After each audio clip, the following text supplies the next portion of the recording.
Okay, got it. So we've got apologies from Anne tonight. Anne can't make it. Henry's got some kind of soiree.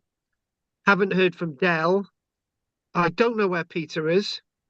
And Goff has got his 70th birthday or something. So that explains everybody.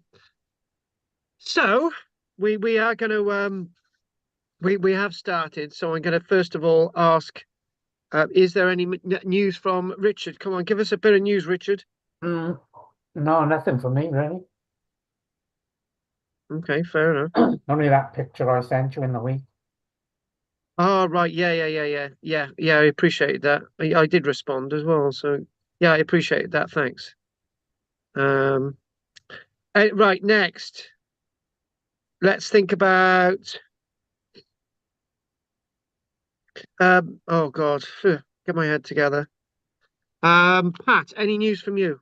Sorry, didn't get it together. Okay. Sorry. And I'm No, no. blurry. I can't figure out why I'm blurry, but there we are. Right, but have you got any news for us this week? Nope, sorry. Right. Okay. Well, because I'm faffing about with something here to I'm doing a social media thing at this minute. So um what Adam, you've got to make it up, but you've got to have some news. You can't not have news tonight. No, I've got nothing, Carl. Don't- Got nothing. Sorry, Oh, mate. that puts me in an awkward position because I'm still fiddling Sorry. about. So yeah, it, it's it's a bit weird having five people away tonight. Yeah. Yeah. It's a strange one. I'm heard from Peter either. We didn't have the other Pete in last night's either, so that was a bit odd. And it was a bit strange this morning because we hadn't seen the other Pete or heard from him. Um, what we what in the class, two of the people jumped in the car and drove over there to see if he was okay. And I'm not making that up, am I, Richard? Really? No. Was he So okay? yeah, no, he turned out to be okay. I think there was something wrong with his phone or something. So um, and he had his son over. So yeah, no, he's okay. He's fine. He's perfectly fine. There's nothing wrong with him. It's just we hadn't heard from him. Then he tried to contact me in the class when I was teaching. I had my phone off. So so anyway, Ruth and Kate went over there and they found out he was okay and he appreciated that and so on. And then um, an hour and a 10-minute class, they managed to get back and they managed to do the rest of it. So that was good. Brilliant. So we are doing Flag Fen today, and I think the best way to do Flag Fen tonight would be to just go through all the images and then do the talk, right? Because sometimes when I'm talking about something and then I go on to something else, thinking, oh right, what exactly was that about? So at least you've seen the images, so you know, so you know what we're doing. And then we're going to do Flag Fen again. So this is part one of two Flag Fen lectures. And oh yeah, the other thing as well is in my diary because I just I was just last week I told you some of the lectures that we will be doing as part of the Bronze Age stuff. And I've added a couple of sort of lists since. So what we've got obviously there's Flag Fen Part 2, and on from last week, somebody contacted me and it was like this person who contacted me lives actually in the area where the Mold Cape is found, and she sent me so many emails. And apparently there's another mound nearby, and she believes that the Mold Cape came from there and not where they said it was. And I thought, it's talking about a can of worms. But the Mold Cape is a perfect topic to talk about in my live evenings in Chepstow, and Ystrad Vasta and one other locality. And then when we do the Mold Cape um, discussions that were had in 1835, So when we do that as a lecture, you can sort of get an idea of the politics and stuff that's going on, some more of the real stuff. And then yeah, it'd be good to give that. So obviously we've done mining in the Copper Age, but we haven't done mining in the Bronze Age.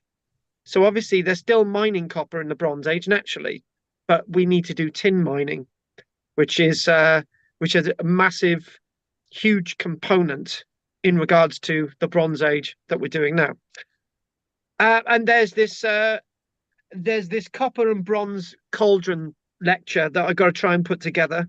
How, I don't know. Pottery and artifacts from the Bronze Age. A site that was thoroughly excavated in West Wales that I've got some stuff that you wouldn't have seen. Bronze Age farming and gardening, and also lots of Irish Bronze Age gold collars, and talks and so on. So that's another one. And then finally, we've got loads more Bronze Age stuff to come, but that's quite a few we're doing. And then we're going to be doing the Musk Farm excavation as well. So we've got one image from the Musk Farm excavation, which I will be showing you. So without further ado, you know what we're doing. So let's just, this is going to be very quiet tonight. There's no interruptions from Del. There's no interruptions from Anne. It's going to be quite a strange one. It'll probably go quite quick actually. But what I think maybe the first thing to do is just I think to sort of jog your memory, do it slightly different from last night, is the Flag Fen Museum. Now, it was interesting last night because there was a couple of people away, but there was 8 of us, and out of the 8, 4 of them had been to Flag Fen, and it was just like, oh, if you compare that with where the Mold Cape was found and where the Mold Cape is on display, nobody's been there except some of you have seen it in the British Museum, not the replica in mold. And then when we go to other sites like Arbelow, nobody's been there. But with this site, Flag Fen, people have actually been there, so it is sort of helpful. And one of the comments that was made last night, it was actually by Roger.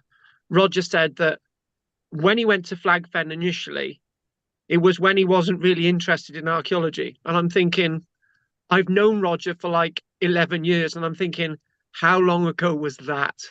So, and last night's lecture, Roger said it was good that I understood more, and that was good. And the other 3 people in the class said they'd been there, so that was really promising. So where is Flag Fen? How does it fit in? Do I show you on a map? Yes, that's what we're going to do. So, and last night I remember saying this.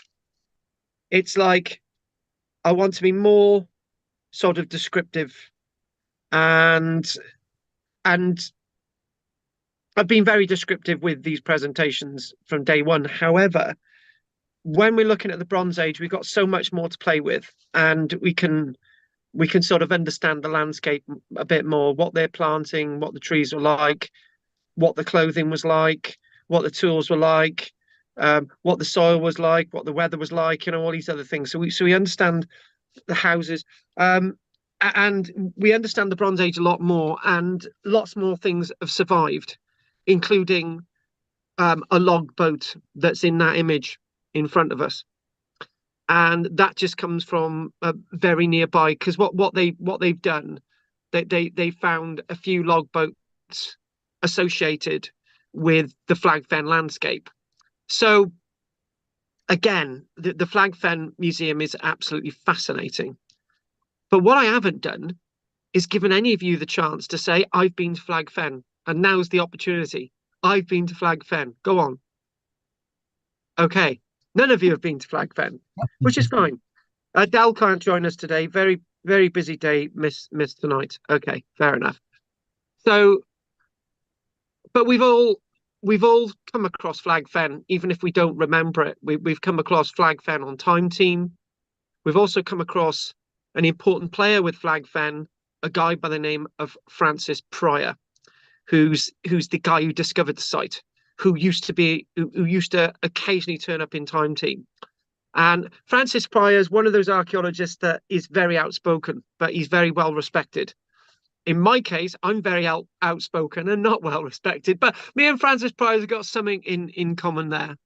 And so where is this? There it is. That makes no sense to any of us. So what we need to do, we need to go there. And that little dot there is where Flag Fen is. Now, there's lots of names of excavations at the Flag Fen site, such as Fengate, but don't get Fengate mixed up with the Fengate in York, because there were Fengate excavations in York. So, but this is Fengate, Cambridgeshire, near Peterborough. And so we've got this plan here. What we have is, if I scribble on here quickly, what we have, we got two bits of landscape, and this will come up on the other screen, but fair enough. So in originally, sort of that there was the shoreline, right? And it was a freshwater lake, basically, which was quite easy to wade across. But that's what we're interested in, that platform. And we're also interested in this long alignment that runs along here, right? And that itself, there are over 60 posts. No, 6,000 posts. No, 60,000 wooden posts that have been recorded. 60,000 wooden posts that have been recorded from the Bronze Age. And it's the one thing about the landscape that we're talking about regarding Flag Fen is it's naturally extensively changed. It's a completely different world today. And the Flag Fen landscape was discovered after. One second, I got to turn something off. The Flag Fen landscape was discovered after Francis Pryor was just looking in a ditch. One day, happened to be one day, and he was looking in a ditch, and there was this timber sticking out, this sort of dark timber. And it turned out to be one of the timbers associated with the post alignment, which is the walkway associated with Flag Fen. And again, 1982, discovered by complete accident. And one of the things that people were remarking on last night is how many other Flag Fens are in Britain. Well, there's probably quite a lot, but we don't know where they are yet. We've got Starcar, which is near Scarborough up in the north, which is a Mesolithic site, not Bronze Age. And we can say the Glastonbury lake villages from the Iron Age. And there's a couple of other locations, but those three are the primary ones. But there's very likely to be another Flag Fen out there. It's just that they're discovered by complete accident. Now, if we think again and we put some sort of more relevant, so that's looking at the Flag Fen landscape about 4,000 years ago. Slowly but surely, that sort of light blue is slowly choked up with silts and muds and sands, and it becomes very peaty, and it becomes a peat bog, peaty landscape, and later on given over to a boggy, reedy landscape in part as it is today. So again, Flag Fen, Fengate, and Northey, and there you have Musk Farm platform, Musk Farm village. Now that is very important for us. And one of the things that I described last night, it's in many ways, with the walkway there. Hang on a minute. Oh, with the walkway there leading from Fengate to Flag Fen, and from Northey northy to Flag Fen. It's almost as if they're dragging the land, they're dragging the sort of island of Flag Fen to the land in a way. It's like, it's like trying to connect it. It's like dragging it in. It's part of us. It's part of the land, and it would actually be part of the land later on, when it all silted up and bogged up and all the rest of it. So as I said, what we're going to do, we're gonna look at all the images, and then as I'm then talking some of the details I've got in front of me, we'll go through the images again. So we'll see them twice. So what we've got, these are rather interesting to us, and not the one at the bottom, but these. That sword there, that one, it's a bronze sword, and there's another almost spear-like sword there as well. And one thing I was describing last night, that when these come out of the mud, these bronze objects, when they come out of the mud, they look like they're gold, because what it is the acids that are very obviously, that's what makes up peat. The acidic conditions in peat sort of eat away at all the bacteria and stuff that causes decay in connection with the bronze. And when it comes out the ground, it looks definitely like gold. And I can remember seeing an episode of Mudlarks from a few years ago, and the Mudlarks along the River Thames, and they would find these golden objects in the mud, and only to be finding out that they were actually bronze. But this is the thing. One thing that we do see about the Bronze Age is that there's a very clear link between the metals and the other metal of gold as well. Very similar. They're almost in a world of goldy colours, whether it's copper or gold itself. And the other thing, what we do find is that at Mus Farm, which we're going to be doing in a few weeks' time, and also Flag Fen, they found hundreds of bits of Bronze Age pottery as well. And as I was saying last night, the Bronze Age is a great period of change. It's the real revolution in British history, not the Neolithic. And when we look at the Bronze Age, we see so many innovations. We see pottery. We see the burnt mounds, which we've really looked at. We've seen mass use of gold. It's the first metallurgical period, proper metallurgical period, where they're smelting and creating daggers and axes and spears and swords and so on, and various tools for farming. It's a period of farming evolution and gardening evolution as well. It's a period of a different type of community. But there's something, I can remember saying this last night. It's also a period that is very close to our period in history. And the reason why is that our environment at this minute is very, however way you want to look at it, global warming, global environmental change, or it's not at all. But however you want to look at it, there are definitely changes going on. And where we see our changes, we blame it on human beings, or we blame it on other factors.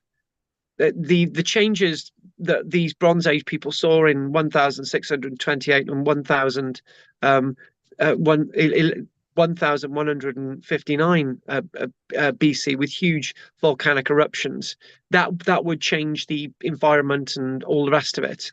So even though they've got their volcanoes, we've got our things that are going on with our environment, which is on par with the Bronze Age more than anything. And it's a period of great sort of great insecurity in many ways in the Bronze Age, with all the changes going on. And I don't think you can deny that when I refer to very similar thinkings that we have today. So again, look at these, and these are actually the flag fen shears, and it's great to see this, shears from flag fen, and there's a little case to put the shears in. Now, interesting enough, hang on a minute. Interesting enough, I got two sets of shears, right? And they're exactly the same as this. When I say exactly, mine are a bit thinner, actually, but they're exactly the same as this. The design is, more or less exactly the same, except the difference is where these are bronze, my shears are actually stainless steel, and they're going to be sharper than this, or are they going to be sharper than this? That's a bit of a debate, because these would need sharpening on a regular basis, just like my iron shears would need to be sharpened on a regular basis. And interesting enough, I haven't done it for a while, but I'll probably get into it again. I do a little bit of book restoration on the side, and the little book restoration kit had a miniature version of this, which was a bit weird. And strangely enough, not only do we see these used, for example, on sheep today. When I was in a reenactment group, and we used to reenact the American War of Independence. Interesting enough, I was in the 3rd New York Regiment, and that's life. And we used to dress up, and we used to camp out, and all the rest of it. And somebody had a set of shears exactly the same as this. So it's a design of shears that has been with us for 4,000 years. Think about it, or even before that. And this is actually found at Flag Fen, from roughly 3,300 years ago, or thereabouts. So, wonderful piece of archaeology, a wonderful piece of evidence, again from Flag Fen. And again, it connects their world to ours because of the things that they're using that we're using today. Now, you've got to know what you're doing using these, but when you've got somebody that knows how to use these, they can shear a sheep in no time, right? Except we got electric shears now, and that's another story. Again, we've already seen this image, and not dissimilar. Well, this is, Must Farm is just around the corner, actually, within the same sort of peaty, waterlogged, wildfowl landscape. And this is a fish trap, or an eel trap, or eel traps are a little bit longer on the nib there, but these fish, and the whole point of fish traps is when a fish goes into these, they all funnel to one end and they can't get out.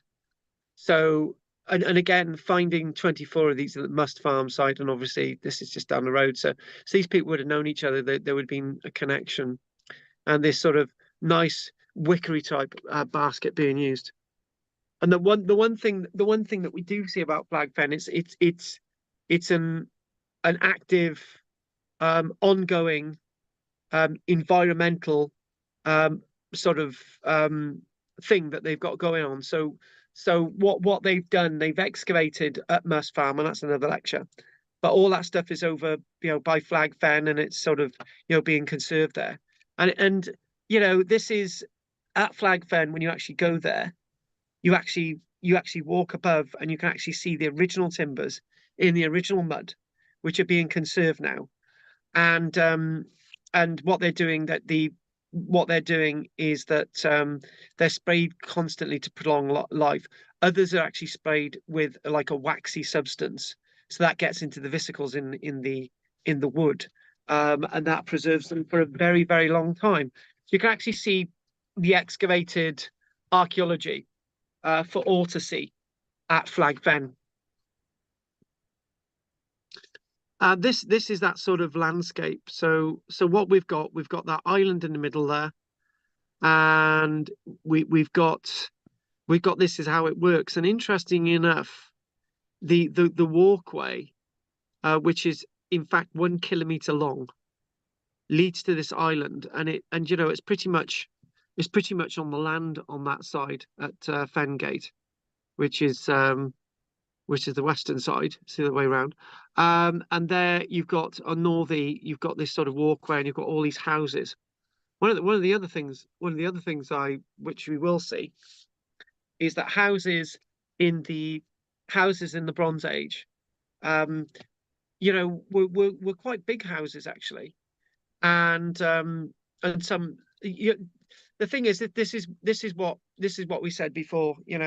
Lots of things in the Bronze Age get smaller, but we do have some big houses. So like Bronze Age, smaller burial mounds, but some houses are pretty big nevertheless, and we do look at a couple of illustrations showing some houses. So that's what we're going to see. But naturally, it's linking to that island.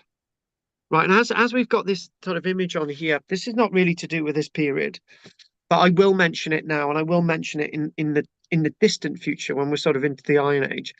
There's bits in prehistory that we don't know what they're doing with the bodies, right? And were they putting the bodies in the water? Well, if they were putting the bodies in the water, we'd find dead bones, right?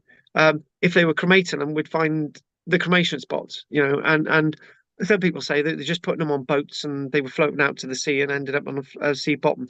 But you get sort of weird phenomenons like that, which you can obviously look into yourself and see what you can actually make of that. But water is actually very important to these people, and as we will see, so is the horse as well.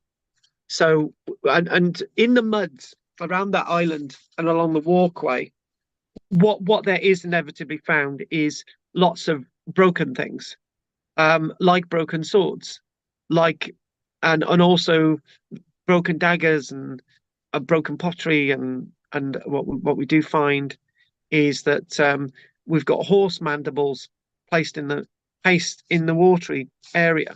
So naturally, when that walkway was being constructed, the water was probably about 2 foot in height, and fair enough. And people needed to get to this island without getting wet. They could have just walked out there, but that's life.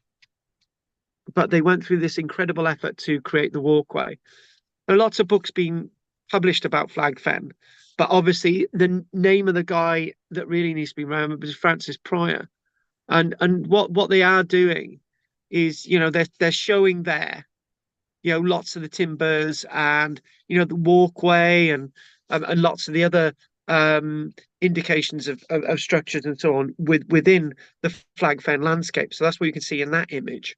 But there are books, if you're interested, Flag Fen, Peterborough Excavation and Research, and sometimes you can get these quite cheap on eBay or Amazon. Sometimes they're very expensive, but knowing Francis Pryor, he had tens of thousands of them printed, and you could probably get a hold of a copy. So this really really nice house there, reconstructed house, and again, what we've got the you can clearly see that this is a turf roof, and this is obviously taken in the summer, so you've got a turf roof there. And for me, the entrance is a bit too wide, a bit too tall. You're not really going to be able to keep heat in the building. But again, that's another talk. And what they've got 2 reconstructed Bronze Age structures there, and 1 reconstructed Iron Age. So obviously looking at the sort of Bronze Agey type ones, and sort of you've got the overhang of the roof, and you've got the door on the outside over the panels. We've seen that, we know that, and there are some of the timbers. So what they're doing is they do spray these things, and it's all about trying to conserve what you've got. And again, there is a technique which we'll talk about, that they in the water, they impregnate the water with wax, and that eventually gets into the holes, the vesicles of when it's being sprayed, of the timbers, and they last a lot longer. And there it is, you can actually see that. And occasionally when you're there, they're spraying it because they got to spray it, or it's completely inundated in water because the ground water around us has risen. But again, this is what you do see at Flag Fen, and obviously after the excavations, there and there, it's ongoing excavations. There's just so much to learn and so much to understand. You can see these timbers sticking out, and you've got the sort of walkway, and you've got all the other clutter of timbers there and everything going on. And that makes it a little bit easier. So you've got Flag Fen there, you've got Must Farm, which we're doing in the future. And there's this sort of link where they're sort of linking with these platforms in the sense of Must Farm. And you've got a little island there where you've got where you've got a walkway there, and obviously you've got the Flag Fen walkways. It's sort of in a way you can sort of get what I'm trying to say, that they're dragging these sort of these mounds that are in the water closer to the land. And is that sort of weird concept, or is it a weird concept? Lots of these people who lived within this landscape were sort of marginalized in the archaeological sense, not in a modern sense. When somebody says marginalized, it's like you're marginalized, right? Okay. What we mean by that is that they're living on the margins of society, within the sort of landscape of between dry land, boggy, and water landscapes. So people are living within the margins of society, and you would think that across Britain, that there's certainly enough land for 1.5 million people in the Bronze Age to live. But I think what's going on, the climate's got a massive impact in regards to this landscape, and people are living near these boggy landscapes and sort of marshy landscapes, and there's obviously got to be lots of reasons for that. And we've been joined by somebody online now as well. We've got a few other people online. As somebody called the Squirrel Sniper. He says, "Greetings, Carl and crew." And I'm actually showing you a few stones, that white pebbles. And interesting enough, in the marshy and boggy areas around the timbers that they've excavated, there are these white stones. And I discussed this last night a little bit, and I said about the white stones, and somebody said, "I don't really understand what you're saying." So what I said is that when we think about prehistory, let's put it bog standard. Prehistory, in many ways, is a period of light. It's a period of softness. Timber's being used. There's beaten floors, but they're not stone floors. There is there's lots in the way of clothing. There's lots in the way of water and these timber structures, and what we do see, that not only in this period, but we do see in other periods where white pebbles are actually revered, or white is revered. Sounds a bit strange, doesn't it? White is revered. And when we think about that, when we think about white, and when we think about these pebbles, when we go into, for example, the early medieval period, early churches, we get lots of sites in Scotland, for example, on the islands. And as they're excavating, they're coming across loads of white pebbles, and they're thinking, why is there so many white pebbles? And they're brought into the site. They're left. They're left near the altar, and lots of pebbles are built up. And then you're reminded as well that with Jewish burials, in a Jewish graveyard, what you do find is that Jewish graves, there's lots of white pebbles and quartz stacked up on the graves. When people visit, they would leave a white pebble, or a pebble of any description, but usually white. And this is quite important. And then when you think again about the white chalk figures, such as Uffington, and the Westbury horse, but definitely Uffington, the Uffington horse itself dates back to at least 3,000 years. Able to date that from thermoluminescence dating. And actually, do you know what? That's another one for the list. We've got to do the archaeology of the Uffington horse as well. My God, this list is growing. I've got to write that down. Hang on a minute. Bear with me a minute. We'll do the Uffington horse as well. We'll do the archaeology of the Uffington horse. And that is chalk. That is white. And they would white them, and it's that thing that the color white is very important in the prehistoric world, and it's so important when we look, for example, at the Neolithic world, that burial chambers from a distance, you can see the white cut chalk above the burial chambers, and the white gleams. So if anyone should say to you, what's the color that stands out most in prehistory, the color white and white pebbles. Now what we've got a little bit of a reconstruction here of the sort of walkway, a walkway. And we sort of had a little bit of a debate last night how this walkway is put together, but there's stakes in the ground, and there's timbers hung between them rather than a zigzag, which would be the usual way. And maybe what we're seeing is the movement of some small animals along these, as well as human beings. This walkway goes on for a kilometre, and there's lots of others within the landscape that haven't been found as well. And this is actually from Musk Farm, and not Musk, yeah, the Musk Farm excavation not so long ago. And this is a wheel, and you can see all the timbers there, and basically the structure at Musk Farm, we do believe, was burnt down, probably deliberately by the people who owned it, because we didn't find any dead people there, or not much evidence of human remains.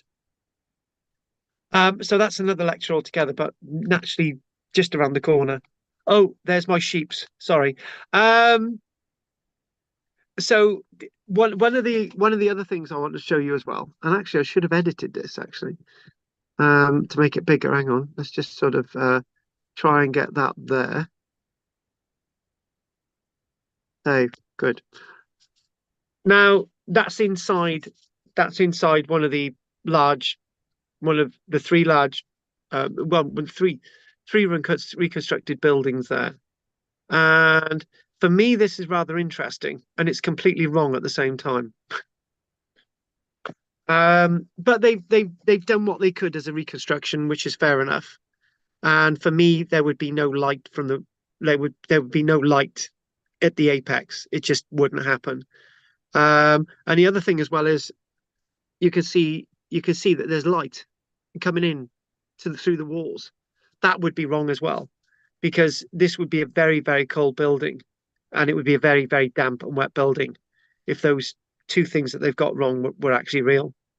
But again, they have done the reconstructions, and it is based on the archaeology, but we don't have any buildings upstanding like this with us these days. But when they actually excavated at Musk Farm, this was after this was built. The Musk Farm buildings that they found, they actually found the panels, which would have made up the outside of the building, and they found the panels made of wicker, and they found daub on them. So we got that right anyway. But mind you, the building that I'm in, the walls are a foot thick, so we've got two layers of walling in here, right? So they're really thick, and usually lots of walls for these buildings in the Bronze Age were actually they were quite thick. But the other thing as well is that I've actually got right in my building, right? If you can, well, you've seen behind me, the timbers supporting the roof are actually quite thin. Well, these are quite thin as well. They don't need to be really thick, thin timbers either. And what we've got is, you can see there that you've got a broken bronze sword, right? And you've got a bent dagger there. You've got a bent dagger. And you've got what is just basically little scythe there. And what you've got again more evidence of these being placed into the water and you can see that that's slightly bent. Lots of these things are slightly bent, or as we discussed last week with the mold cape, maybe they discarded things that weren't the best of the best. They like the mold cape. Then we know that the mold cape wasn't the best of the best because it was like it was repaired, right? It was repaired, and the one thing maybe I didn't make last week, and maybe I'm making now, is that when you look thousands of years later, and we look at Sutton Hoo, that's going to be roughly, isn't it, about the 640s AD. So when you look at Sutton Hoo, lots of the stuff at Sutton Hoo has been deliberately broken, or was broken and buried with a person. And the point I'd like to make is that maybe in the past, when people were buried with things, they weren't buried with the best of the best. They were actually buried with things that were broken, or keepsakes and so on, that weren't exactly the best of the best in life, but good enough to go into the afterlife. Do you know, that reminds me at the beginning we mentioned about that Roman bed, did we not? That had been found. And and basically we discussed, the Roman bed that was found, and some people believe it was like a carry cot to put people into the grave or whatever, but it was a bed that had been deconstructed. So in other words, the person had a bed with them, whether they were carried there, and they took the bed apart and put it alongside them to take with them into the afterlife. Now, I've got a bit of a problem with that, right? You're in the afterlife, right? You've got to put a bed together. How frustrating is that? When in fact people are buried with goblets with beer in, and jugs, and people are buried with platters of food and so on, which you can instantly eat. For this bed you have to put together. How frustrating is that? Anyway, carry on. And as we see, this is with the water level risen there, and it's still in a wetlands area, so water level rises, and obviously, keeping these things damp to preserve them is very, very important. And that's as the wetlands look today, very sort of mechanized, very sort of mechanical. But it's not dissimilar if you squint your eyes and sort of put a little bit of curve on those banks, that you've got the reeds there, and various channels going off. That this a scant look, this would be familiar to our ancestors as well, who would have seen this landscape as we do see it reconstructed in this way today. But naturally, where Flag Fen is today, it's all choked up, it's all bogged, and it's specifically land now. It's very peaty landscape and used for farming and ploughing and sheep and all the rest of it. And what you can see there is, you can see what by the looks of it, adze is. For wooden adzes, and an adze is basically a crude plow, right? A wooden. You can get that action quite easily by the fact that what you do, if you put that the other way around, right? That would grow like the tree, right? So you've got two tines there, fines.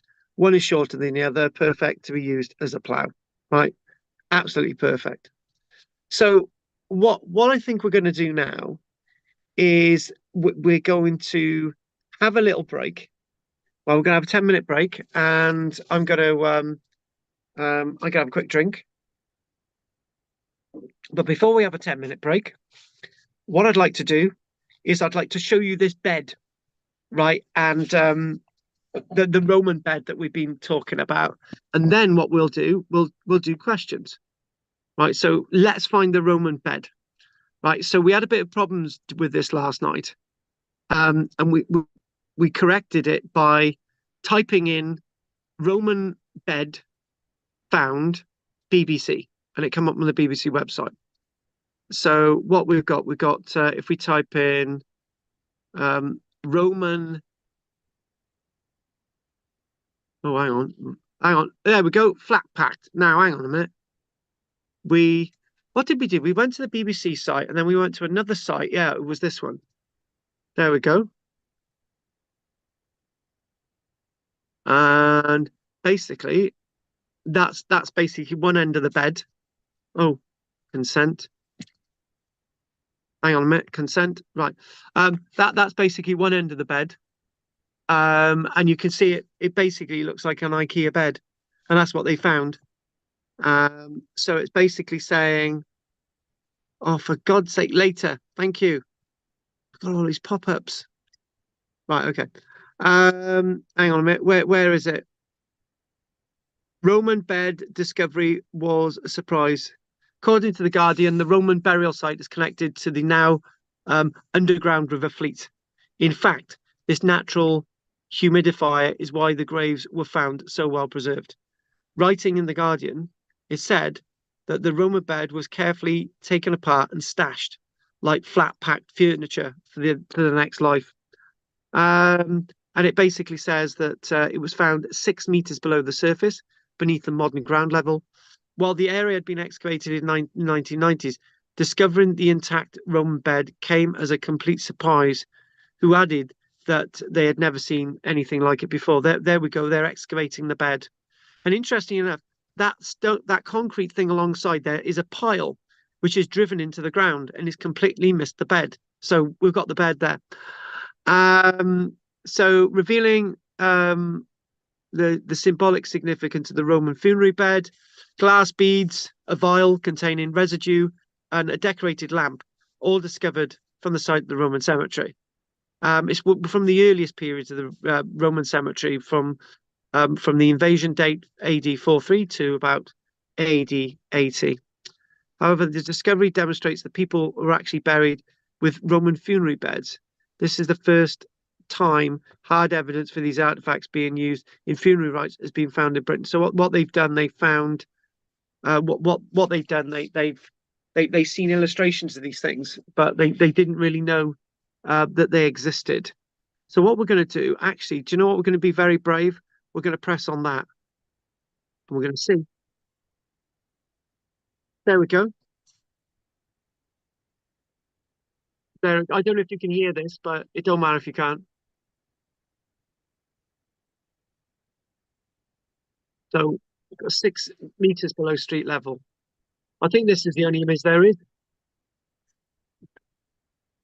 Is there any more? Oh, hang on. There we go. And what else? Oh, these are some of the objects that they found.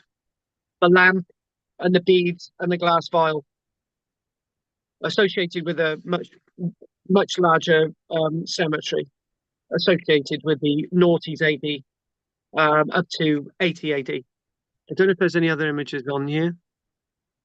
Oh, there we go. There it is. That's where it's showing you. And there's timber lined wells that they found as well. Just outside the Roman city itself, on the north bank, because on the one on the opposite side is the southern bank, obviously Southwark. Oh, so there we go. So there we go, and off. Good. So what we're going to do now, we're going to find out if there's any questions. Hang on. I've lost my thingy a minute. Hang on, bear with me. No, we don't want that. And no, oh, it's coming up again. Hang on. Sorry, guys. Right there, and we stop share. Okay, are there any questions so far? Because we're going to have, as I say, we're going to have a little bit of a break. Pat. Oh, it's just very interesting. I'm enjoying it. Yeah. Good. No interruptions from Anne, or Del, or Henry, or Peter, or that gobbledygook. Adam. No questions in particular, Carl. It's really interesting. I think what you're saying about those mounds in the water, which are being brought closer to land, tells you something about the minds of these people. But it's a mystery, isn't it? It's really interesting nonetheless. Yeah, it is. It is. It is. Yeah, It's, it's what it's connection is just connecting these, dragging them to the land, as you said, and it's just sort of making them part of the land, and then eventually they were part of the land because it was all that sort of water was swallowed up by all the silt and stuff. So it eventually became the land, which is quite an irony. Thank you. And Richard, anything? Nothing for me. Really Okay, right. interesting. Thank you. Thank you. So what we will do now, we will take a break for just say 10 minutes and maximum, enough for Anne to put the washing machine on. Mm. Okay, we'll be back soon, folks. We'll be back soon. Okay. Hmm. Mhm. Hmm.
Eyes of China blue, how I wonder you.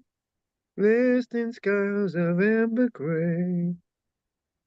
Look out on a summer's day. Starry vents and skies of China blue. How I wonder you. La la la la la la la. Oh, suffered for my sanity, on my vanity. La la la la la la. La la la la la la la la.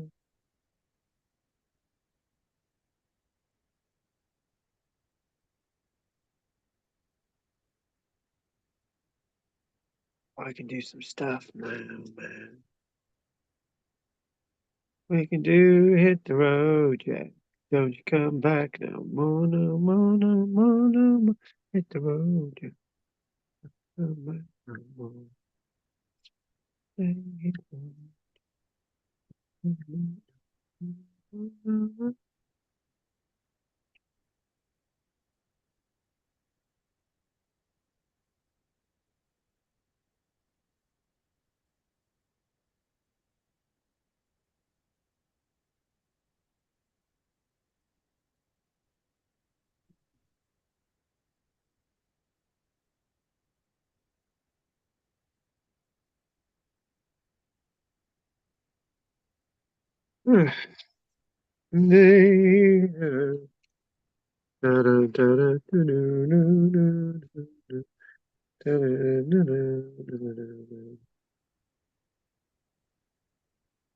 There we go.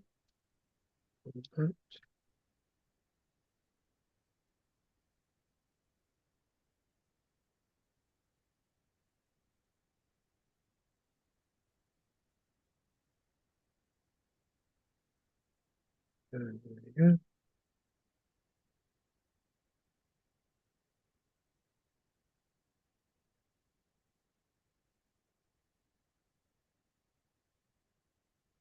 I think I've all gone to sleep, Rich.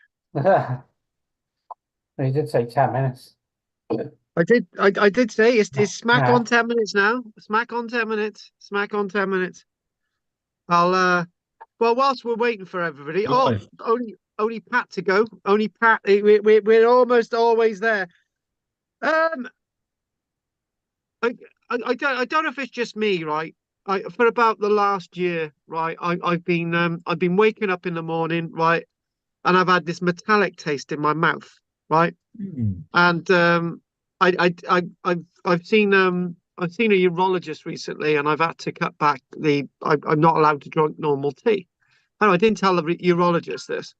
And I just thought last night, I thought, what do I start drinking? Coffee before I go to bed? What do I do? Right. And I just thought, it suddenly occurred to me, right? I looked it up, a bad taste in your mouth when you wake up in the morning. And and it, and it and it was explained there in front of me. Because I've got really bad teeth, and it looks like I've probably got gum disease as well. Um, um, when I'm biting things, there's always blood left in whatever I'm biting, right? So obviously at night, um, my mouth has got lots of traces of blood. So first thing that I do when I wake up, I thought, oh my God, I've got this metallic taste in my mouth. It's the iron in the blood. That'll do it. That's what's given the metallic taste. Yeah, I suffered the same thing, mate. Oh, you suffered from the same thing. Did you go through the same cycle as me that you had no idea what it was? Oh, absolutely. Yeah. Yeah, it was, yeah. I found that thing that's helped me the most is flossing every day. Well, I'm gonna start using that mouth swill stuff and whatever. Yeah. But I was just shocked. It was something so obvious, but it's too obvious. You know, the metal taste is because there's iron in our blood. That's it. Yeah. It's Yeah. not. Yeah. I thought it was something to do with the tea. You know, because I drink. I'm not supposed to be drinking 10 to 15 cups of tea a day, but I do. And even though it's now decaf, I thought because It's like I wake up in the morning, it's like, oh my God, you haven't had a cup of tea in like 7 or 8 hours, and your body's got this addiction, but it's not. It's the iron in my mouth. So Pat's just caught up with that. What iron? Right, I got to explain it again. Right, basically, for the past year, I've been waking up with a metallic taste in my mouth. Right, I could not work out what it was. I've no idea. And last night, I suddenly realised. I looked it up on the internet. You wake up in the morning with a metallic taste, and it's just obvious because I must have gum disease and whatever, and I haven't been to a dentist in like 8 years because I just can't get one. And I deal with my own teeth, including pliers.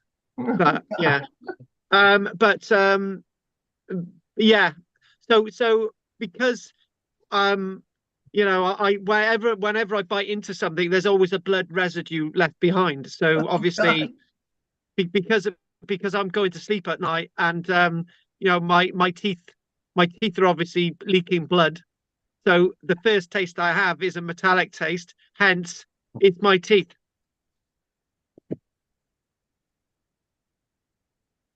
That's it. That's it. It's nothing to do with what we're doing, right? I've done an Anne. I have replaced Anne tonight. I've done an Anne. Right. Okay. So what we're going to do now, we're now familiar with all the images, and I think what we're going to do is we're just going to have the images in the background, so you can think, right, maybe we want to ask him something about that at the end. So we're just going to get straight into it. So let's just get my text here. Where's my text? Right, text. Good, excellent. Here we go. All right. So we're familiar where the location is. We're familiar with lots of information. So let's just do the core facts. And okay, there we go. And lots of images. You'd be surprised there's not as many images tonight as usual. So Flag Fen, east of Peterborough, is the archetypal Bronze Age site, and we know of the evidence that we see from the Bronze Age there, at least dating to 3,500 years ago. But we know of Neolithic evidence from that vicinity as well. And you never know. Well, this isn't even in my notes, but you never know. We might have Mesolithic activity nearby. We might have another star car. Or then again, maybe not, because these things are formed in different ways in different areas across the country. 60,000 timbers arranged in 5 very long rows associated with support on a platform have been excavated, creating a wooden causeway around 1 kilometre long. And obviously swords like this being placed into the margins alongside the star car landscape. And that's what we're talking about. There it is in front of us. And part way across the structure, there's a small island. A small island was formed at basically a deposition island on a little tump or whatever. I would say it's very different from a crannog, because it's access from a pathway. It's there. And items associated with it. Let's go back to those items. Items, pottery. There you go. Items associated with it have led scholars to conclude that the island was of religious significance. But then again, the age old, isn't it, that anything that archaeologists can't rightly explain, it's obviously got a religious or ceremonial significance. For one, breaking of swords and sort of broken swords and putting things in a river. I use religious is quite a term that we don't really connect with anymore, because I'm sure none of us are Christians. More of a spiritual link probably with what we're looking across the landscape. So it's discovered in 1982. And it is basically, there's a museum there today, visitor centre, reconstructed buildings, which you've already seen. and it's a world of archaeology that is traced all the way back, as I said, to the Neolithic period. So the trackway running across the Flag Fen to the little island there, dry area known as and it's just sort of linking one side with the other that we've already seen. So if we look at that sort of map without sort of me, so we're linking all that landscape together. We're pulling the landscape, we're knitting it together. It's almost as if there's a rope chucked over, 1 kilometer long rope, from the one island on the right there to the other island, and we've got little Flag Fen in the middle. And it would never have been called Flag Fen. I just think about this landscape. The people would have looked out over these shallow waters, and there would have been, sort of all the animals that we, the coots and maybe the odd curlew that would fly in from the mud flats, and you've got the crows in the background, and you've got the seasonal beasts flying above, like the starlings and so on, and you've got various different waders and ducks and all these other things across the landscape, but no chickens, okay, and no turkeys. But what you would have is either side on these islands, you'd have had little sheep. So I've got my little sheeps, and they've got little sheeps there. With the Fengate Visitor Centre, they got little sheeps, the Soye sheep. I've got my Boré sheep, and there's cattle as well, and also, which I've mentioned as well, which is of great significance to us, is the equus, the horse itself, the epos, the horse itself. So now the one thing that the one thing that we can say is that we're looking out into the blue areas, and there's reeds, and you're able to fish, and there's those distant cries of various animals. And when we think about it, in a way, the Flag Fen Island is a safe call, right? And what I mean by a safe call, it's not exactly the left-hand side Fengate, and it's not northy on the right-hand side. It's like a little zone in the middle. So the little Flag Fen little island is like a little zone, a little space, a little dream, a little speckled little dream. So the causeway, and is described that, when you look at the archaeology, with these little things sticking out. It's almost like you've got loads of thousands of little pencils sticking out of the muds. And what we're thinking of with this sort of Flag Fen landscape, and we're thinking about dates, and we're thinking about 3,500 years ago, and we're starting to think that what created these to be preserved, in a way mummified, is that the landscape started to be inundated with various silts, and things are changing within the natural landscape, associated with Flag Fen, and the accumulating peaty muds created the ability for this archaeology at Flag Fen to be preserved. And what you've got is that the area, Flag Fen itself, that area itself, everything building up there, and so on. It's an area of 3.5 acres of timbers and all sorts of stuff, archaeology, pottery, so on and so on. And sometimes in archaeology, when we do these types of presentations, I basically say, on the 14th of August, these timbers were placed in the ground, and so on. Well, actually, it's tree ring dating, and you can get very precise dates of when lots of these timbers to be seen. So obviously, work is going on 3,500 years ago, but most of the timbers seem to date from, wait for it, 1,365 years BC and 967 years BC, right? And it's quite possible, yes, to see if the timber's been felled in the winter or the summer or in between. So I'm not far off my 14th of August in the year 967 years BC, right? Not too far off here, actually. And so dendrochronology is really, really accurate in that. And rather than when we think about the dating associated with radiocarbon dating, some of the timbers, such as oaks, were not native to the local environment, so they've been brought in, like those little pebbles that we found in the muds and waters around here. Yes, those little pebbles. So the timbers brought in. And when we think about when we think about all of this, and this is why we basically said, let's sort of try and think about how things are happening. In many ways, when you think about the flag fen landscape, the copper's brought in, the that wooden container there, that's brought in. The tin's brought in, right?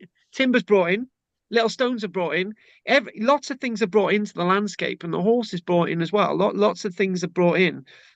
Things have travelled from a distance to get here, and it's not a phenomenon that is unknown in prehistory. It's not a phenomenon unknown anywhere really. So if I give you a couple of examples, when we think about the stones at Stonehenge, they've inevitably, some of them have travelled 10 meters, some have travelled several miles, and so on. Or quite some other distances to Stonehenge. That debate's still ongoing. And so people moving stones to places, and when we think about Brinksworth Church, Northamptonshire, what we are talking about there as well, that people from long distances have travelled there to bring material from various different Roman villas and so on, and bring them to Brinksworth, for example. And so when we think about prehistory, items traveling to places is nothing new. And also, if we want to do a comparison abroad, when we think about the Nazca lines, the Nazca lines is a very interesting example. When we look 1,000 years ago with the Nazca people, we think about the figures on the hillsides and your figures within a landscape of the Nazca landscape.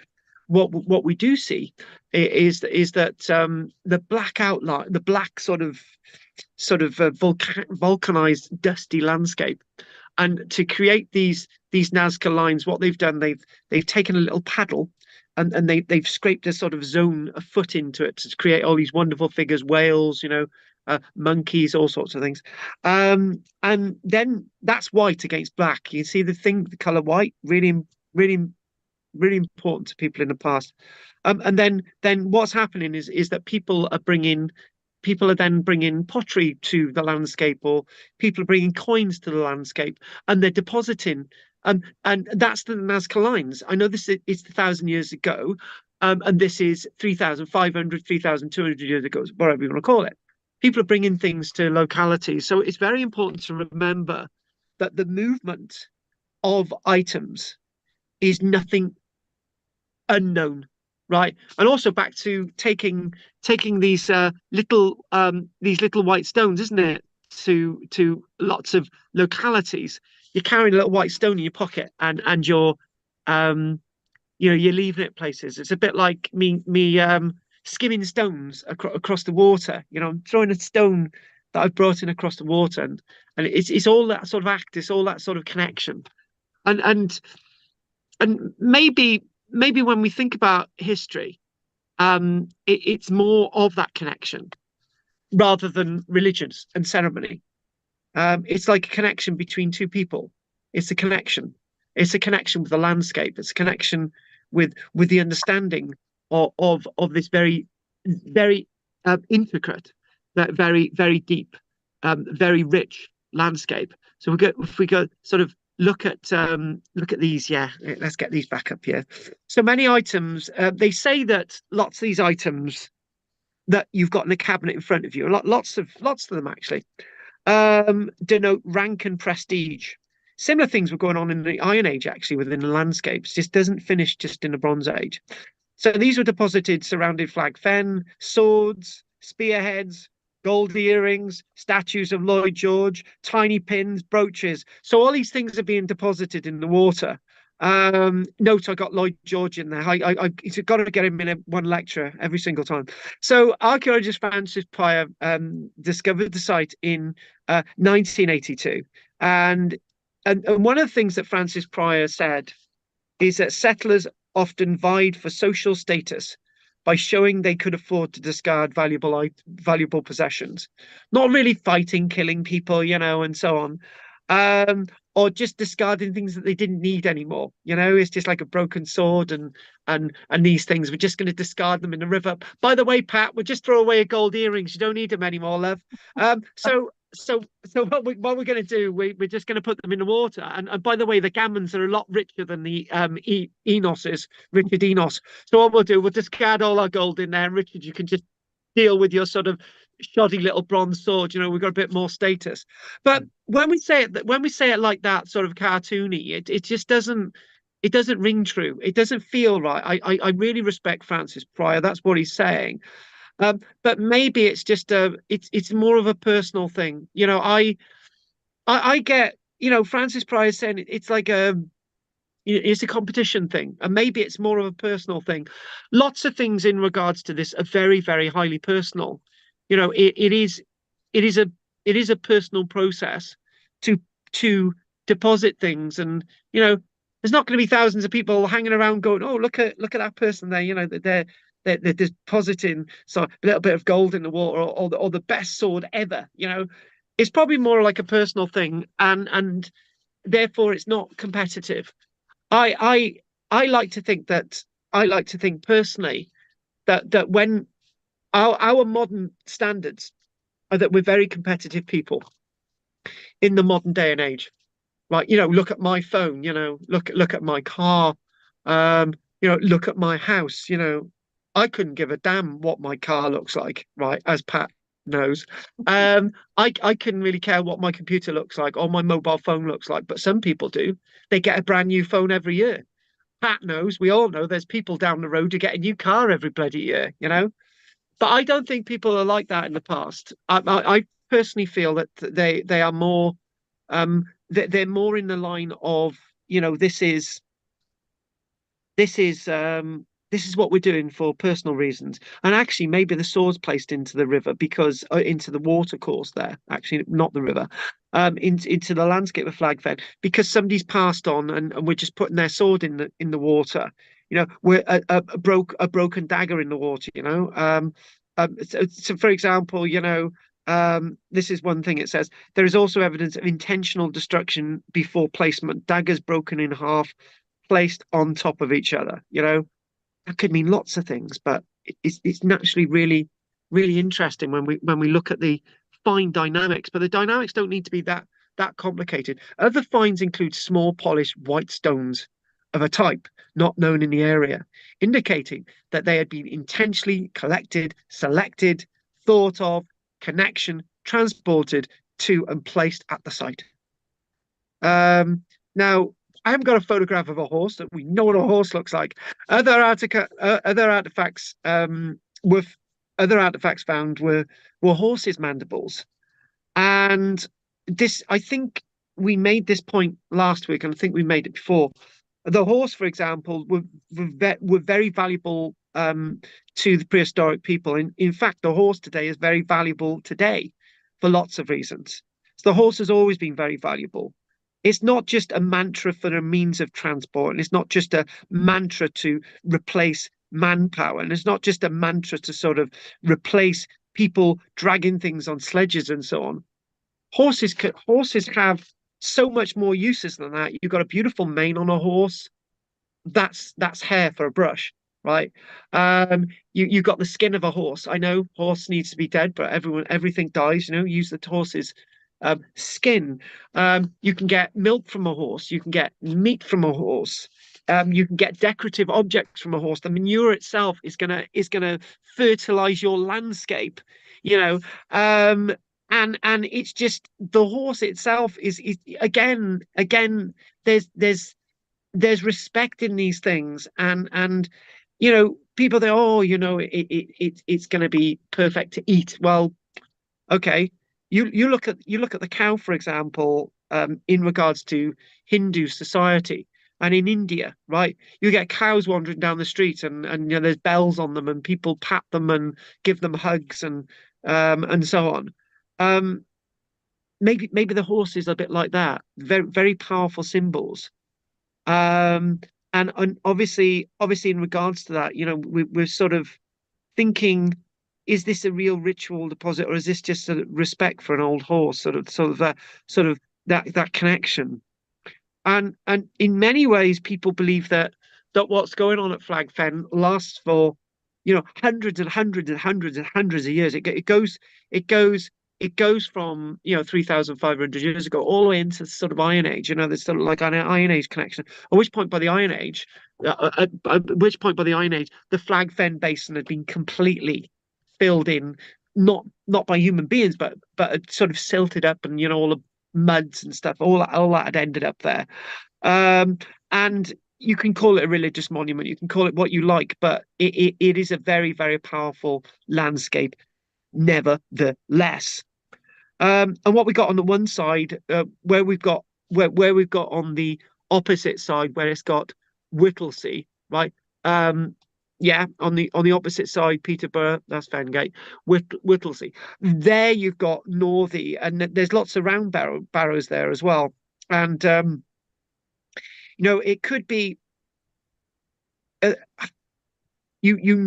not too keen on Mike Parker Pearson, but Mike Parker Pearson believes that on the right hand side, that area of Northey and Whittlesea, because there's lots of burial mounds there, Mike Parker Pearson believes that that's sort of the land of the dead.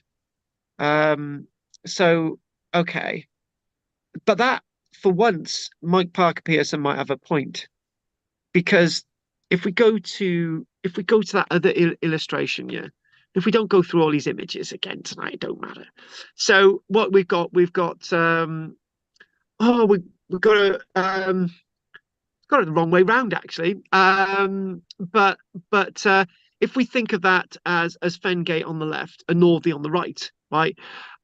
What I know there's houses on both sides, but what Mike Parker Pearson is saying is lots of burial mounds on the Whittlesea side, which is Northey side.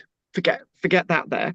And on the left hand side, people are living, and this island's sort of an interface between these two worlds, dragging these worlds together, sort of dragging them into the island where you're pulling the dead in, and you're pulling and living in, and it's sort of that sort of link is sort of a clear interface between the land of the dead and the land of the living. And this is something that we really see very much in the Neolithic period, something very different in the Bronze Age. But Mike Parker Pearson might be saying something quite sensible there. And for once, confession, I agree with him. Oh, the reason why I'm not too keen on Mike Parker Pearson is he's just so into Stonehenge, and I wish he'd be more into other things other than Stonehenge and Durrington. That's my criticism. But he's making a really good point there with what he's saying. And one huge thing is back to my love. We'll put another image on you. It's saying as well, there is also evidence of farming, including sheep remains contemporary with the site. Phosphate analysis reveals high concentrations of cremations in the barrows in the form of satellite secondary burials in the round barrows. What they're saying that somebody was buried there first, and then somebody else is buried alongside it, and then somebody else is buried there. So basically, these people in the mounds, generations are buried at these localities. And that sort of drawing everything together is very powerful.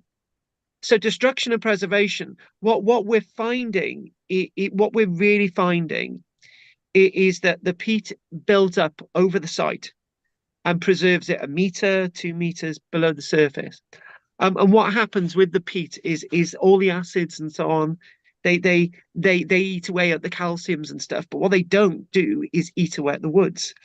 And you've got the sphagnum moss and everything growing up, and all the reeds and all the decaying matter building up, creating the peat deposits building up around us, creating anaerobic conditions generated by silt deposits from the fens.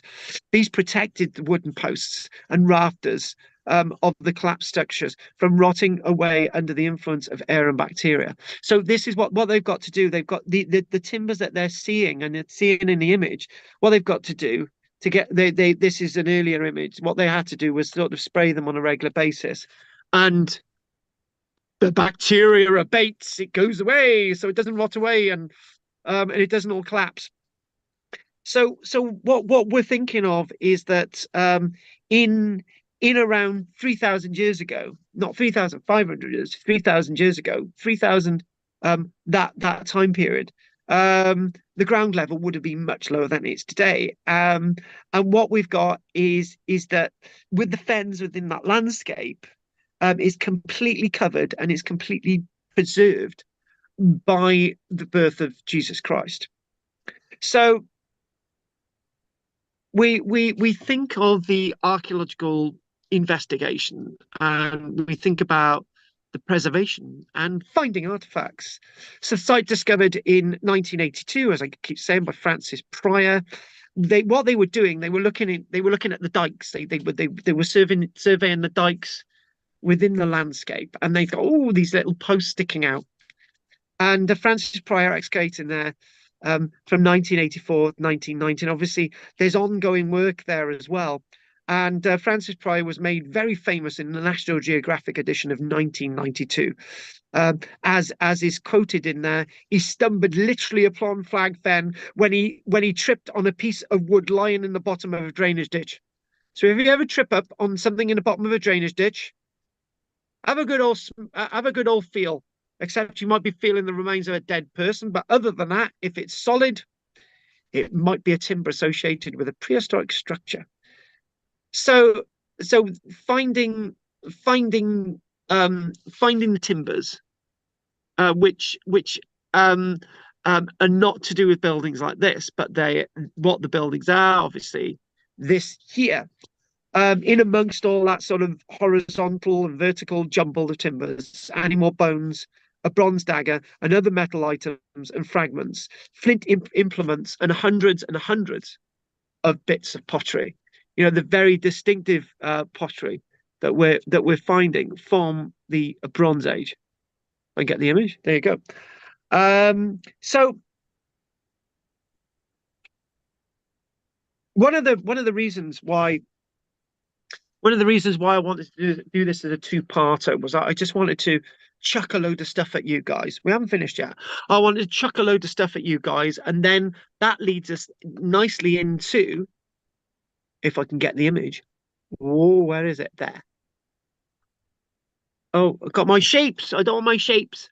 It leads us nicely into this. So what I wanted to do, I wanted to do the Flag Fen things. You knew where it was, lots of things being found and whatever, right? And then when we do the Muss Farm excavation, we could think, I know where that is. It's near Peterborough Flag Fen and whatever. And then when we do Flag Fen Part 2, we can zoom in on some of the other bits of Flag Fen, you know, some of the boat stuff, and, you know, some of the other bits and pieces. Really understand it a little bit more. They found at Flag Fen. They found a Flag Fen, a wooden wheel, and this is another one that was found at the Muss Farm excavation. There it is, sticking out with a boss in the centre. One of the wooden wheels found at Flag Fen was actually the oldest one ever found in Europe. So, you know, finding wheels and so on in this context is really, really odd. And when you think about the landscape, it's a landscape where you know, it's boggy, marshy, there's lots of water. You know, how would wheel transport work? But they had them. They had wheel transport for whatever reasons, you know. And other excavations do take place, and, you know, and one of the things what they're trying to do is to try to make sure that the archaeology remains relevant, and that not only just showing people the archaeology, but Francis Pryor happy that they've got experimental work and participation in the public, and it's all really about trying to get people connected. And it's not just about stuff in display cabinets, you know. It's not just about, you know, trying to think what the landscape was like. It's not just about looking at the artifacts. It's about everything, you know. It's about sort of getting that gleam connection with sort of doing a little bit about living history. right? And so, maybe I wasn't fair in my little criticisms with this reconstruction here. Sitting there, getting a feel of is very, very interesting. They're very, very powerful. So when you present something like this, it's more like,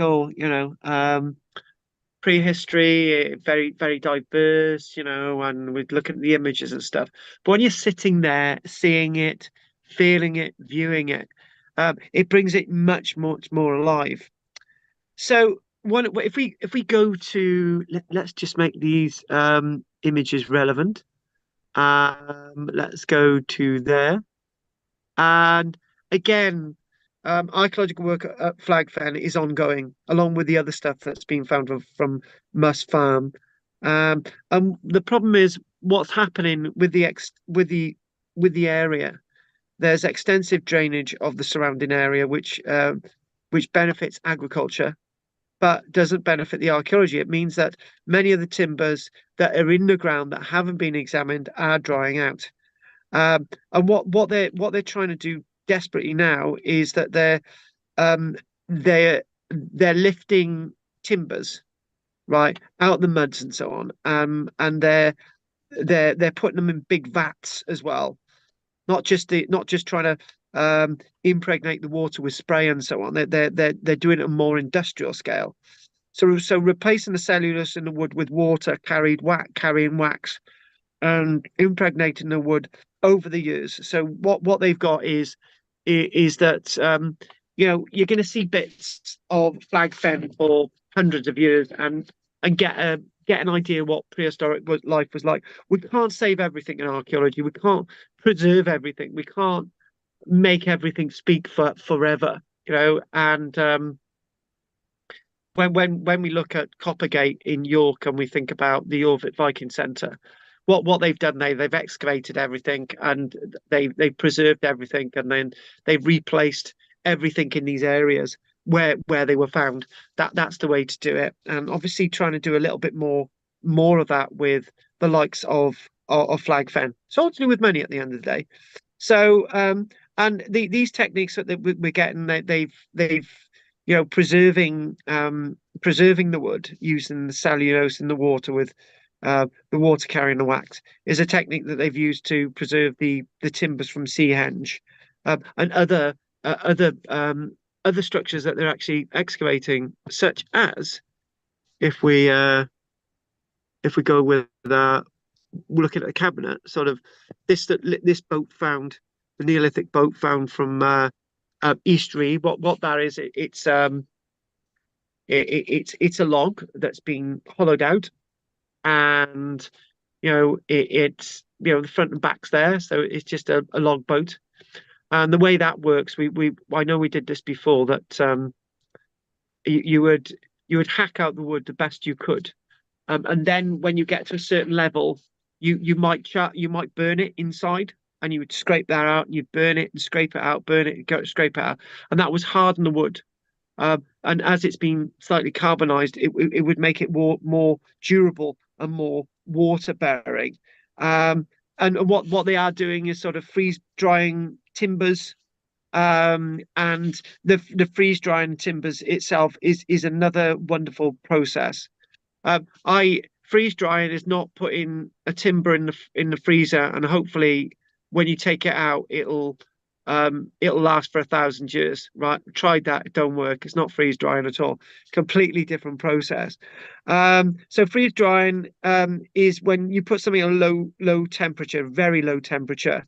It becomes dehydrated, right? And that involves freezing something quite, and basically all the moisture's dragged out, and it's dehydrated, right? And maybe as you're dehydrating it, you can sort of fill it with wax and so on. So that's another thing that they're actually doing at our wonderful place at Flag Fen. So finally, thinking again about what you're seeing at Flag Fen, has got a well organized visitor centre, museum exhibitions in the prehistoric hall. One section of the timbers, as we know, we've shown them a few times. In the preservation hall, one section of timbers is preserved in situ, prevented from drying out by misting with water. They've got two Bronze Age roundhouses and one Iron Age roundhouse there. You can also see a section of the Roman road known as Fen Causeway there as well, apparently. And this has been exposed crossing the site. And you've got various droveways, various sort of prehistoric sort of landscape features, which you can actually see at Flag Fen. Lots of books have been written about Flag Fen, and obviously we will be visiting the Must Farm site, which is just over a mile away southeast. If you go onto the internet as well, but going back to that, you can probably pick a copy of that up if you're very interested. Another book by Francis Pryor, Flag Fen, Prehistoric Fenland. You've got the Flag Fen Basin, published in 2021. Lots of these titles by Francis Pryor. And more of a recent one, Flag Fen, Life and Death of a Prehistoric Landscape. So that's sort of, I do believe, republished in 2005. So lots of publications of Flag Fen that you can actually come across. But on that note, what we're going to do, we're just going to quickly do a backslide. So just to remind us as we're going through, if anyone wants to ask any questions about this, that's the display hall. More of these broken bronze swords. There's the Iron Age evidence for display there. My sheeps.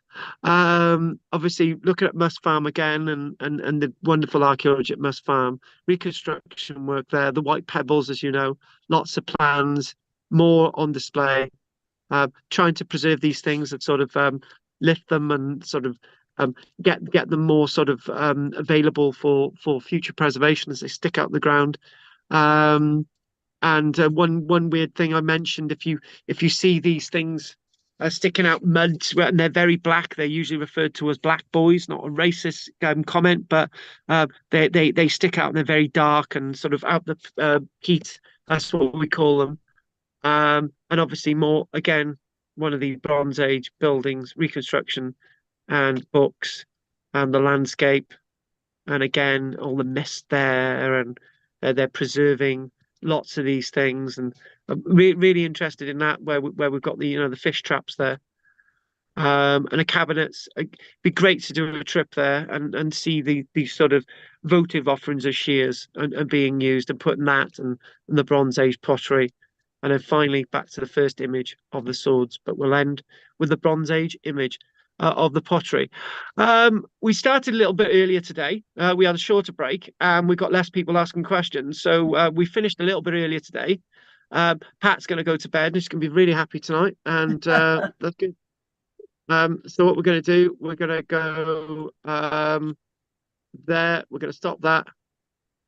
And let's get Adam up on his speaker. And I know his missus has been shouting at him because she wants him to make dinner. Richard's already had dinner. Pauline put extra arsenic in it today because she knows he needs it. Right, Richard, anything you wanna say? Yeah, it was only I say when I went into the warehouse, for the museum the other day, and a couple of the guys there were been sort of doing a lot of renovating and preserving a lot of stuff, and they were saying that they still haven't got a really good way to stop the wood deteriorating. And one of the examples they had there was the boat. They got, the lake that was above the pump storage reservoir in Snowdonia. All right. They were saying there they were treating them with epoxy resin. Yeah. But as they were treating them, the wood was actually where they bent the wood to form the boat. It was all straightening out. So he was virtually saying about the only way, you've either just got to keep it wet at the moment, or you spray wax on it. But the wax is only a sort of temporary preservative.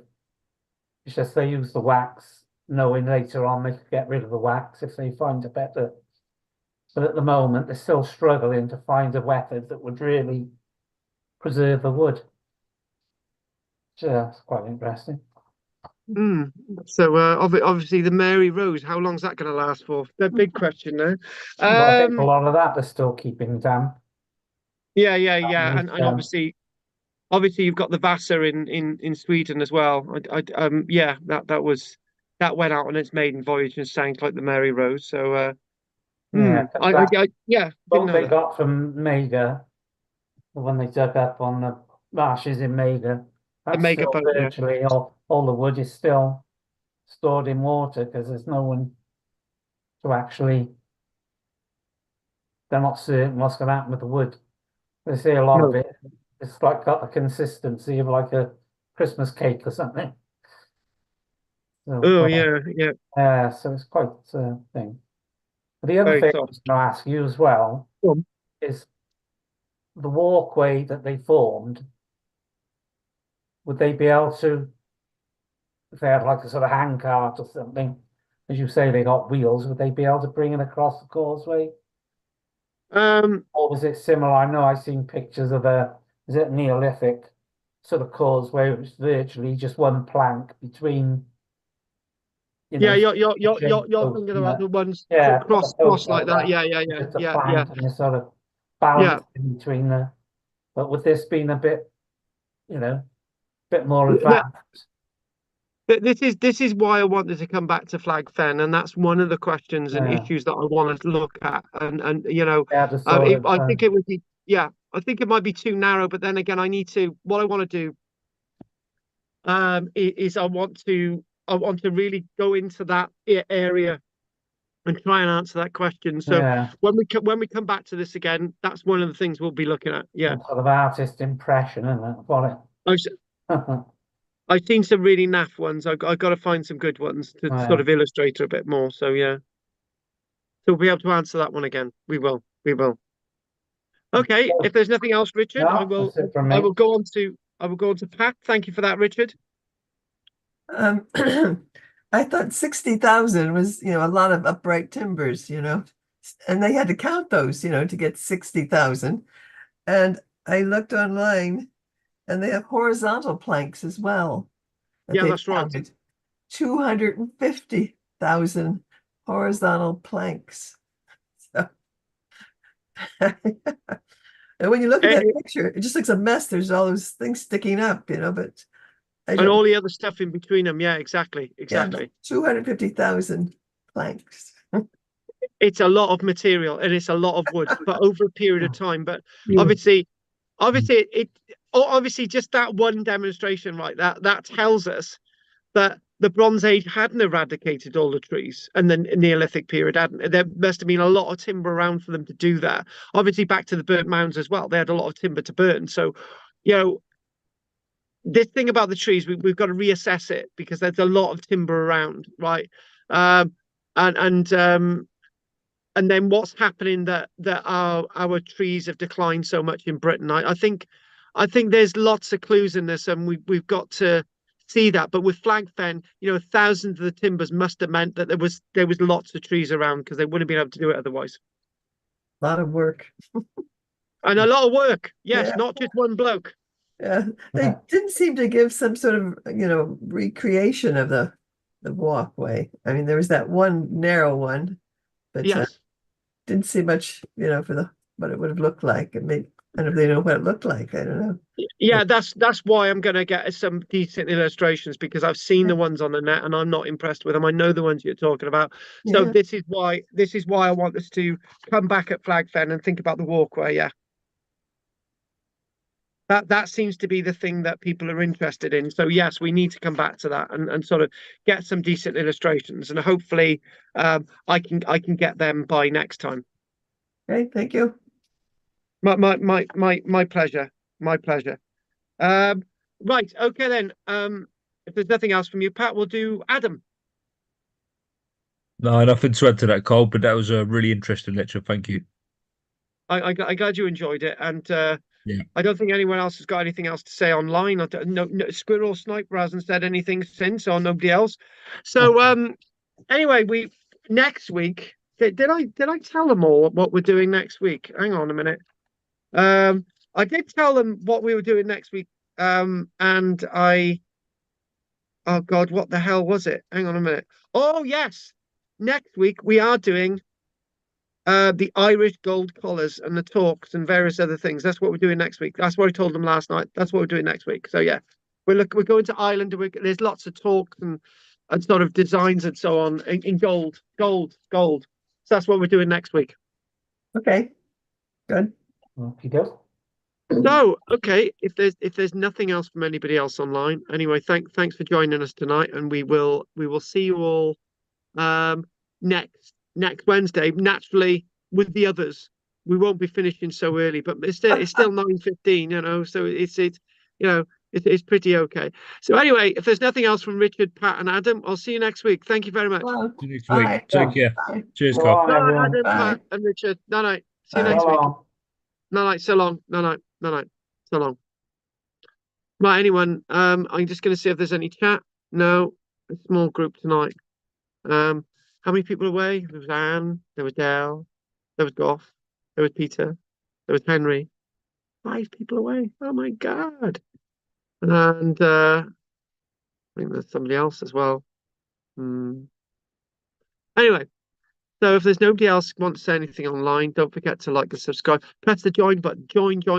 Is it the button there says join? If you join £1.99 a month, you get extra content and so on, things that that just stay there for a little bit or not there at all, and you get to watch that, you know, and there's other joining membership rates as well. So if anyone wants to join, please do so. Every penny helps.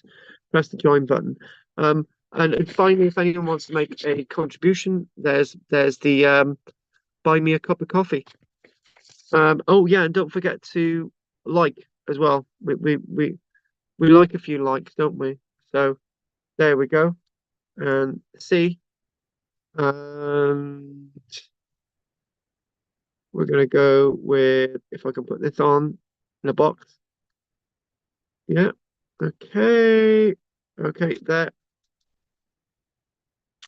There's a few people watching, but we've only got 1 like there. It's a bit shocking, isn't it? I'm just gonna see if there's anyone else commented online, because I don't seem to get that feed here. No. Oh, hang on. Comments. No other comments online. Okay, anyway, I'm going to call it a day. I'm going to go. And thank you for joining me tonight, and really respect you all. And next week, Tuesday, 7:30. And next week, Wednesday, Valentine's Day. Great. Teaching on both, which is fine. I'm happy. I'm okay. Keeps me out of trouble and away from women. Nightmare. Okay, thank you very much. And we're going to nothing in the chat. No. Anyway, thank you very much.